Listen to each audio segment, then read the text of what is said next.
diciamo, comportarsi, quindi qualcuno con i concorrenti, con i ciclisti positivi li ha rimandati a casa. Tra l'altro è successo la Magliarola, qualcun continua, però è un'apertura, devo dire, bravi. E poi sotto taglio centro, Schlein, opere mancate per l'Emilia allagata.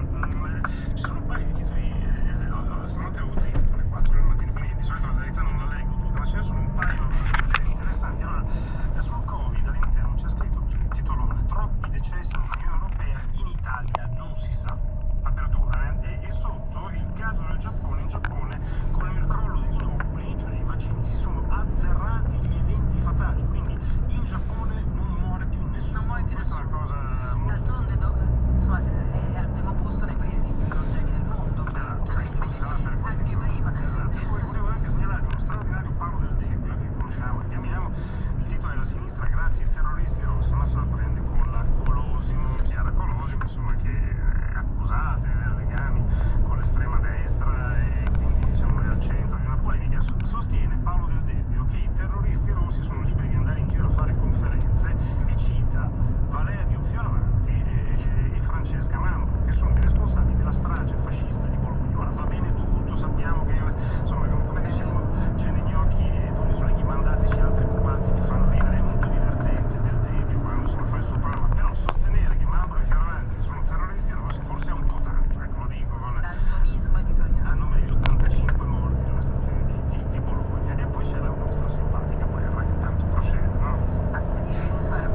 Sì. No, intanto procede oggi, diciamo, ci sono un paio di spunti interessanti, di contributi interessanti. Uno è quello di Domenico Quirico sulla stampa, che ha un punto di vista un po', no, diverso dal solito, cioè spiega, diciamo, in che modo questa guerra stia, diciamo, influendo sulle leadership anche europee, oltre a quelle mondiali. Però, insomma, la cosa che, non so te, a me ha fatto più, diciamo, impressione è il discorso di Putin alla comunità ebraica russa, no? Che ha sostenuto Putin, cosa non nuova, ma insomma farlo con la comunità ebraica russa, E là ci sono i nazisti. che ci sono i seguaci di Hitler in cosa. Tutto molto bello, però in questo c'è chi tenta di mediare, il Papa per esempio, che insomma prosegue nel suo lavorio nonostante la doccia gelata di Zelensky. E poi anche la Cina sta mediando, la Cina, chi lo sa, perché è difficile da capire, è stato un incontro. C'è stato l'inviato cinese a Kiev che è ripartito chissà con quale panierino di notizie sulla pace. Chi lo chiediamo? Una sigla su questo, l'avevamo fatto intanto. Tieni avanti Pechino. Già da me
fucking car doesn't have freaking traction control. Cambia la narrazione. I was sliding back there.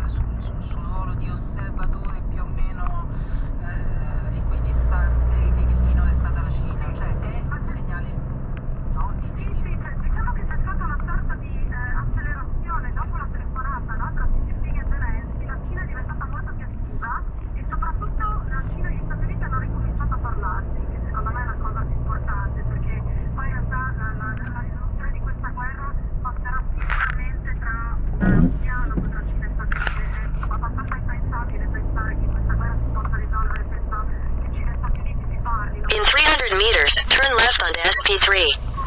A Vienna tra i massimi capi della diplomazia americana e cinese, e dopo questo incontro è stato finalmente annunciato il viaggio dell'inviato cinese. Quindi ci sono delle piccole cose che si muovono, e non solo. Gli Stati Uniti hanno ammorbidito la loro fare negozi anche di quei famosi Take the next left onto SP3. che noi abbiamo sempre chiamato piano di pace erroneamente, ma quei 12 punti cinesi, l'America addirittura ha detto un paio di settimane fa che ci sono Continue for 1 kilometer. importanti, insomma, ci dicono delle cose importanti, quindi c'è una morbide, qualcosa si Diciamo, se sei cinese, alla fine quel centimetro ce l'hai dato, insomma, alla fine quel centimetro di speranza. Velocemente, perché abbiamo un minuto già. Allora, la prima ti leggo un titolo di solo dirmi frescaccia sì o frescaccia no. Oggi Libero sostiene comunicatore, prima di pagina, che, anzi non di prima, di pagina 15, che Xi Jinping vuole papparsi un pezzo di Russia, il tiranno comunista, dopo aver già preso Taiwan, adesso vorrebbe invece prendersi Vladivostok, comprandolo. È frescaccia sì o frescaccia no? no, nel senso che sì, allora, mi sembra un po' così, detta così, un po' troppo dritta, però sicuramente la Cina mantiene questa posizione ambigua, anche perché in qualche modo lei, la Russia, è già diventata quasi un vassallo della Cina, quindi la Cina approfitterà sicuramente dell'indebolimento russo per accaparrarsi dei territori, come dire, strategici legati anche al Polo Nord, tutta una serie di cose. Dopodiché, non credo che lo farà in maniera... Libero da una notizia vera. Sicuramente c'è una... No, nel senso che chiaramente l'indebolimento della Russia, che attenzione, per la Cina non deve indebolirsi troppo, perché la Cina e la Russia hanno migliaia di chilometri di confine in comune, e chiaramente l'instabilità russa per la Cina diventerebbe un problema gigantesco, quindi anche questo probabilmente l'idea che voglia arrivare a una fine, a un cessate il fuoco, è anche dovuta al fatto che c'è paura che la Russia si indebolisca troppo, da continuazione. Dobbiamo salutarti perché abbiamo un tassativo, il tema via della sera. In 300 meters, turn left at VF Milana. L'Italia deve uscire, quindi se usciamo sì o no ce lo spieghi la prossima settimana. Grazie. Grazie Giada Messetti, grazie. Noi ci ritroviamo tra poco con un brevissimo break pubblicitario e Dimitrio, che sono Patrick Zacchi. molto importanti, con Patrick Zacchi.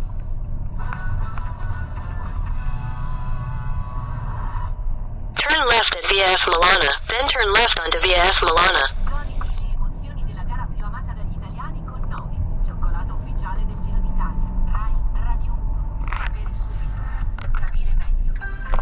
In 600 meters, turn left onto via Pietro Gervasi. Per vincere la spesa intelligente non c'è basta venire da Eurospin. Festeggia con noi i nostri 30 anni e partecipa al concorso. 30 giorni, 30.000 spese in palio. E migliaia di buoni spesa. La formula tutta italiana della spesa intelligente oggi è più efficiente che mai. Info su eurospin.it.